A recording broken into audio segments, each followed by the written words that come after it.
సన్నగా మొదలైన చినుకులు పెద్ద వర్షంగా మారిపోయాయి. వర్షం ఏటవాలుగా ఉధృతంగా పడుతుంది. ఉన్నట్టుండి కళ్ళు మిరిమిట్లు గొలిపేలా మెరుపులు, చెవులు హోరెత్తిపోయేలా ఉరుములు, కిటికీలు టపటపా కొట్టుకుంటున్నాయి.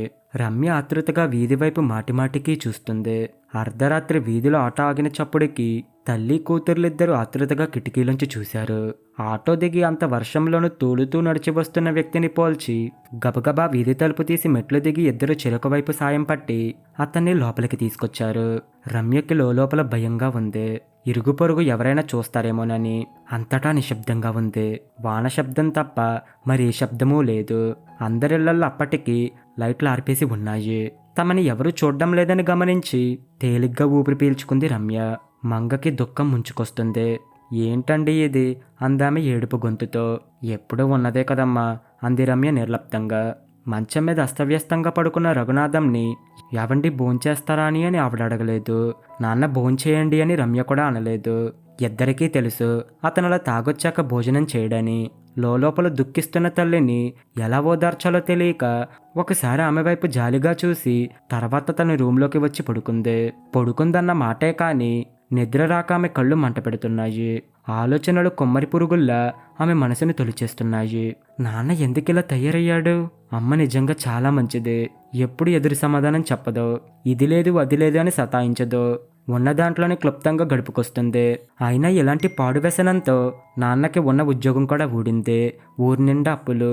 ఎక్కడా తలెత్తుకోలేక నాన్నకేం హాయిగా తలెత్తుకొని తిరుగుతున్నాడు. Shameless people are always happy. మధ్యన తను అమ్మ తలెత్తుకోలేక ఎవరింటికి వెళ్ళలేక సిగ్గుతో చితికిపోతున్నారు. ఇంత వయసు వస్తే మాత్రం ఏం లాభం? బుద్ధి జ్ఞానం లేకపోయాక రమ్య మనసంతా దిగులుతో నిండిపోయింది. పోనీ తనకనే ఉద్యోగం వస్తే బాగున్ను. తను బీఎస్సీ పాస్ అయింది. మొన్ననే ఇంటర్వ్యూకి వెళ్ళి వచ్చింది. ఇంటర్వ్యూ బాగానే చేసింది. ఈ ఉద్యోగమైనా తనకు వస్తే బాగుండు. తల్లిని చెల్లిని తమ్ముణ్ణి ఆదుకోవచ్చు. బాధ్యత మోయాల్సిన తండ్రి బుద్ధి తక్కువగా ప్రవర్తిస్తూ బరువు దించుకోవాలని చూస్తున్నాడు. తన అర్థం లేని తాగుడికి బాధ్యతల బరువుకు అనవసరంగా ముడివేసి ఈ బాధల్ని మర్చిపోవడానికి తాగుతున్నాను సమర్థించుకుంటున్నాడు. ఇంకా గట్టిగా అడిగితే పెద్ద పెద్ద కేకలు వేసి ఇంట్లో అందరినీ తన్నినంత పనిచేసి ఆఖరికి నేనేమి చేతకాని వాణ్ణి, ఇంత విషమిచ్చేయండి, నా పేడ విరగడైపోతుంది అని బోరున ఏడుస్తాడు. ఛే, అసలు మగాడు అలా ఏడవడం చూస్తే పరమ అసహ్యం వేస్తుంది. దిగులుతో శుష్కించిన శరీరం, పీక్కుపోయిన దవడలు, లోతుకుపోయిన కళ్ళు, ఆలోచనల్ని తాత్కాలికంగా దూరం చేసుకొని నిద్రలోకి జారుకున్న అమ్మని చూస్తే కడుపు తరుక్కుపోతుంది. ఈ సమాజంలో ఎంతమంది తలలు ఇలాంటి మోగవేదన అనుభవిస్తున్నారు? ఎంతమంది అబలలు ఎవరికీ వినబడని అరణ్య రోదనలు చేస్తున్నారు? ఆలోచనలతో తలంతా బరువెక్కి తలనొప్పి మొదలైంది. అప్పుడు ఆమెకి తన ఊహలోకం గుర్తుకొచ్చింది. లోకం చాలా అందంగా ఉంటుంది. అనురాగం అందించే భర్త, ముత్యాల్లాంటి పిల్లలు, స్వర్గాన్ని మరిపించే సంసారం, ఇవన్నీ ఆమె ఊహల్లో ఎప్పుడు మెదులుతూనే ఉంటాయి. అవి ఊహలని, ఊహలు వాస్తవానికి చాలా దూరంగా ఉంటాయని మధ్యతరగతి కుటుంబంలో ఒక చేతకాని తండ్రికి, అభం శుభం తెలియని తల్లికి పుట్టిన రమ్యకి బాగా తెలుసు. అన్నీ తెలిసిన ఆమె ఆ అందమైన ఊహల్ని మనసారా ఆహ్వానిస్తుంది. ముఖ్యంగా మనసు పాడైపోయినప్పుడు బలవంతంగా ఊహల్ని ఆహ్వానించి వాటిలో మునిగి తేలుతూ తనను తాను మర్చిపోతుంది. అందమైన ఊహలు ఆమె మనసుకి ప్రశాంతత ఇస్తాయి. అలా రోజుకు ఒక్కసారైన ఊహల్లో తేలిపోతూ ఉంటే గాని ఆమె మనసు తేలికవ్వదు. మనసుకి ఎంతో తృప్తిని, ఉల్లాసాన్ని కలుగజేసే ఊహలంటే ఆమెకి చాలా ఇష్టం. అవి వాస్తవానికి దూరంగా ఉంటే ఉండనీగాక ఒక దివ్య ఔషధంలా పనిచేసి మనసుని సంతోషపరిచే శక్తి వాటికి ఉన్నప్పుడు వాటిని తనెందుకు వదులుకోవాలి? తేలికైన మనసుతో రమ్య మెల్లిగా నిద్రలోకి జారుకుంది. తెల్లవారకముందే, సూర్యోదయం కాకముందే మంగ నిద్రలేచి వంటింట్లో దేవుడికి పూజ చేసుకుంటుంది. రమ్య పెరట్లో నూతి దగ్గర అంట్ల గిన్నెలు తోముతుంది. ఇంతలో రఘునాథం లేచి పెరట్లోకి వచ్చాడు. కూతుర్ని చూడగానే ఆ విషయం జ్ఞాపకం వచ్చి అతని ముఖం సంతోషంతో వెడల్పైంది. నెమ్మదిగా కూతురి దగ్గరికి వచ్చి అటూ ఇటూ ఎవరూ లేరని నిర్ధారించుకొని నూతిగట్టు మీద కూర్చున్నాడు. రమ్య అని పిలిచాడు. తలెత్తి చూసింది రమ్య. రాత్రి అలా తాగొచ్చినందుకు బాధపడుతున్న సూచనలేవి ఆ ముఖంలో కనబడలేదు. రమ్య చిన్నగా నిట్టూర్చింది. ఏంటి నాన్న అంది రమ్య. అబ్బే ఏం లేదు, మొన్న నువ్వు ఇంటర్వ్యూకి వెళ్ళావు కదా, అతను నాకు బాగా తెలిసిన వాడే. నిన్న నేను అతన్ని కలిశాను. ఇంతకీ నువ్వు ఇంటర్వ్యూ ఎలా చేసావమ్మా? ఇంటర్వ్యూ చేసిన అధికారి నాన్నకి తెలుసు అనేసరికి ఆమె ఆశలకి కొత్త ఊపిరి వచ్చింది. బాగానే చేశాను నాన్న అంది రమ్య సంభ్రమంగా.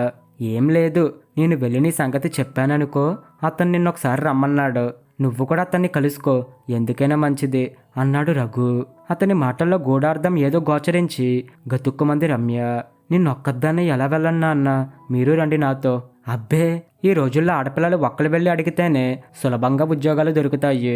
తండ్రి మాటలు బాగానే అర్థమవుతున్నాయి రమ్యకి. ఏంటి నాన్న మీరంటుంది కఠినంగానే అందే.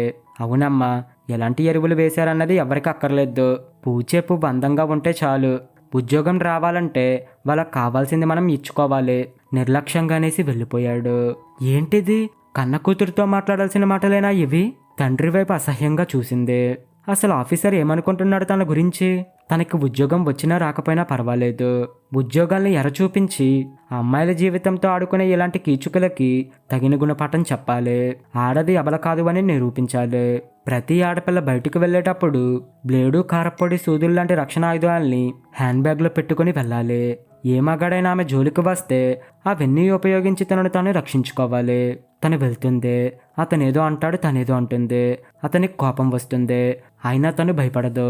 అక్కడికి వెళ్ళిన తర్వాత ఎలాంటి డైలాగులు ఉపయోగించాలో ఆలోచిస్తుంది రమ్య. ఆమె కళ్ళ ముందు ఉద్యోగం కోసం వచ్చిన ఆడపిల్లల శీలాల్ని అపహరించిన ఎంతోమంది ఆఫీసర్ల ఉదంతాలు కదులుతున్నాయి. ఆమె చెవుల్లో ఉద్యోగం అనే జీవితాధారం కోసం ఈ ద్విపాద పశువుల కామదృష్టికి బలైపోతూ చావలేక బతకలేక చస్తూ బతుకుతున్న ఎంతోమంది అబలల ఆర్తనాదాలు మారుమోగుతున్నాయి. ఆఫీసులున్న గదిలోకి వెళ్ళింది రమ్య. అన్నిటికీ తెగించే వెళ్ళింది. అతన్ని చూస్తుంటే ఒళ్ళు మండిపోతుంది ఆమెకి. ఏమీ ఎరగనట్టు పైకి ఎంత నెమ్మదిగా ఉన్నాడు. ఇతగాడు నన్ను రమ్మన్నాడా? నన్ను పంపించమని నాన్నతో చెప్పాడా? నాన్న ఒప్పుకున్నారా? అందరూ మగాళ్లే, వాళ్ళ బుద్ధులన్నీ ఒకేలాగా ఉంటాయేమో. తన తండ్రి ఏం తక్కువవాడు కాదు, సుగుణకార చక్రవర్తి. ఏం ఎరగనట్టు కాగితాల్లో తలదూర్చి ఏదో రాసుకుంటున్నట్టు. అతన్ని చూస్తుంటే అరికాలి మంట నెత్తికెక్కుతుంది. అయినా తామాయించుకుంటూ సభ్యత కోసం నమస్కారం సార్ అందే. అతను తలెత్తి చూశాడు. సార్, నాకు ఎలాగైనా ఈ ఉద్యోగం వచ్చేలా చూడండి అంది రమ్య. అంత ధైర్యంగా లోపలికి అడుగుపెట్టిన రమ్య అతని కుర్చీలో ఏమాత్రం కదిలినా లేచి తన దగ్గరకు వస్తాడేమోనని భయంతో ఆమె చిగురుటాకులా వణికిపోతుంది. ఎంతో ధైర్యంతో సిచ్యువేషన్ ఎదుర్కొందామని వచ్చి ఇప్పుడిలా భయపడిపోతున్నావేంటి అనుకుంది నీరుగారిపోతూ. ఆమె మనసులోని ఆలోచనలు శరవేగంగా పరిగెడుతున్నాయి. అతను లేచి తన దగ్గరకొస్తాడు, భుజం మీద చేయి వేస్తాడు. తను వణికిపోతుంది. అతను వధువులా నవ్వుతాడు. తను అసహ్యంగా చూస్తుంది. కౌగిలించుకొని ముద్దు పెట్టుకుంటాడు. తను విదిలించుకుంటుంది. అతను రెచ్చిపోతాడు. చరచర వెనక గదిలోకి లాక్కి వెళ్ళిపోయి తనని బలవంతంగా, అబ్బా, ఊహించుకుంటే విపరీతమైన భయం వేస్తుంది. అంతా అయిపోయాక తను ఏడుస్తుంది, మొత్తుకుంటుంది. ఉద్యోగం ఇస్తానంటాడు. జీవితం నాశనం అయిపోయాక అలాంటి ఉద్యోగం తనకెందుకు? వద్దంటుంది. ప్రాణం పోయినా శీలం పోకూడదు, శీలం పోతే ప్రాణంతో ఉండకూడదని నిశ్చయించుకుంటుంది. సడన్ గా ఆమెకి తన హ్యాండ్ బ్యాగ్ గుర్తుకొచ్చింది. నో, అలా జరగడానికి వీల్లేదు. అసలు అతను దగ్గరగా వచ్చి భుజం మీద చెయ్యంటూ వేస్తే తను ఊరుకుంటుందా పెరికి పందిలా? No, never. వెంటనే అతనికి కనబడకుండా మెరుపులా తన బ్యాగ్లోంచి రక్షణాయుధాలని తీసి అతని మీద ప్రయోగించదా? ముందుగా ఏది ప్రయోగించాలి? సూదులే సులభం, గట్టిగా గుచ్చేయాలి. ఆ పైన బ్లేడు, తర్వాత కారపొడి. లేదు, ముందే కారం కంట్లో పోసేయాలి. కాదు కాదు. అశోక్ లేచాడు. రమ్యకి భయంతో రోమాలు నిక్కబడుచుకున్నాయి. తనెంత పొరపాటు చేసింది? పులిబోనిలో అడుగుపెట్టాక పులి తినదు అనుకోవడం ఎంత అవివేకం. పులిని ఎదిరించి నిలబడ్డం అంతకంటే అసాధ్యం. తను అసలు రాకపోవాల్సిందే. అతని ప్రతిచర్యను ఎక్స్రే కళ్ళతో గమనించడం మొదలుపెట్టింది రమ్య. పాము ముంగిస వైపు చూసినట్టు చూస్తుంది. అశోక్ బార్లు తీసి ఉన్న ఛాంబర్ తలుపుల్ని దగ్గరకు వేసి వచ్చాడు. మీ నాన్న నిన్ను పంపాడు కదా హఠాత్తుగా అన్నాడు అతను. తెల్లబోతూ చూసింది రమ్య. మీరు నన్ను రమ్మన్నారంట అందే. అలానే మీ నాన్న చెప్పాడు నీతో, అవునా అన్నాడు అతను నవ్వుతూ. అవునన్నట్టు భయంగా తలూపింది రమ్య. చూడు రమ్య, మీ నాన్న నాతో ఏం చెప్పాడో తెలుసా? చెవులు రెక్కరించి వింటుంది రమ్య. రేపు మా అమ్మాయిని మీ దగ్గరకు పంపిస్తాను. తన నుంచి మీకు కావాల్సింది తీసుకున్నా నాకు అభ్యంతరం లేదు. కానీ మీరు ఎలాగైనా తనకి ఉద్యోగం ఇవ్వాలి అన్నాడు నా చేతులు పట్టుకుని బ్రతిమాలుతూ. మీ నాన్న మాటలకు అర్థం నీకు ఈ పాటికే తెలిసి ఉంటుంది అతను మళ్ళీ అన్నాడు. ఓహ్, చెవులు గట్టిగా మూసుకుంది రమ్య. నాన్న మీకు ముందు నుంచే తెలుసా? ధైర్యం చేసి అడిగింది రమ్య. తెలీదు. మీ నాన్న లాంటి వాళ్ళు కూడా ఉంటారని కూడా అనుకోలేదు. ఉద్యోగం కోసం కన్న కూతుర్ని ఎరగా వేద్దామనుకునే కుత్సిత స్వభావం గల మీ నాన్న లాంటి వాళ్ళని చూడడం ఇదే మొదటిసారి కూడా. కత్తివేటుకు నెత్తురు చుక్కలేనట్టుగా రమ్య ముఖం పాలిపోయింది. అతని ముందు ముఖం ఎత్తుకోలేక తల వంచుకొని నిలబడింది. అశోక్ ఆమె అవస్థ చూసి జాలిపడ్డాడు. ఆమె దగ్గరికి వచ్చాడు. చూడు రమ్య, నువ్వెంత భయపడుతున్నావో నీ ముఖమే చెప్తుంది. నువ్వు ఈ గదిలో అడుగుపెట్టిన దగ్గర నుంచి నేను గమనిస్తూనే ఉన్నాను. నీ ముఖానికి పట్టిన చెమట్లు వణుకుతున్న నీ చేతివేళ్లు నీ భయాన్ని స్పష్టంగా తెలియపరుస్తున్నాయి. ఉద్యోగం ఇస్తామని ఆశపెట్టి ఆడపిల్ల శీలాన్ని అపహరించే దౌర్భాగ్యులను ఈ సమాజం ఉన్నంతకాలం నీ తండ్రి లాంటి చేతకాని వాళ్ళు, పరాన్న బుక్కులు కూడా ఈ సమాజంలో ఉంటారు. నువ్వు భయపడ్డంలో అసహజం ఏమీ లేదు. కానీ ఒక్క విషయం రమ్య, నేను అలాంటి వాడిని కాను. టాలెంట్ని బట్టి ఉద్యోగం ఇస్తాను. నువ్వు భయపడకు, నిర్భయంగా నిశ్చింతగా ఉండు. నువ్వు ఇంటర్వ్యూ బాగా చేశావు, నువ్వు సెలెక్ట్ అయ్యావు, ఈ ఉద్యోగం నీకు ఇస్తాను. కానీ ఒక్క మాట అతను చెప్పడం ఆపాడు. రమ్య ఊపిరి బిగబట్టి వింటుంది.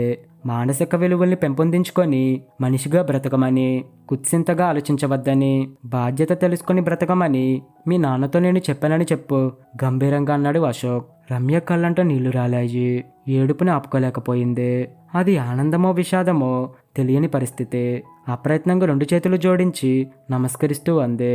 సార్, మీరు మనిషి కాదు, దేవుడు సార్, నిజంగా దేవుడే. అతను చిన్నగా నవ్వాడు. ఆ చిరునవ్వు చల్లని కాంతులను విరజమ్ముతున్నట్టుగా అనిపించింది. అంత మాట అనుకు రమ్య, నేను మనిషిని, నీతి తప్పని మామూలు మనిషిని, అంతే. ఇది ఫ్రెండ్స్ ఈరోజు కథ. మీకు కనుక కథ నచ్చితే లైక్ చేయండి, షేర్ చేయండి. ఇలాంటి మరిన్ని కథల కోసం మా ఛానల్ని ఇప్పుడు సబ్స్క్రైబ్ చేసుకోండి. Thank you friends.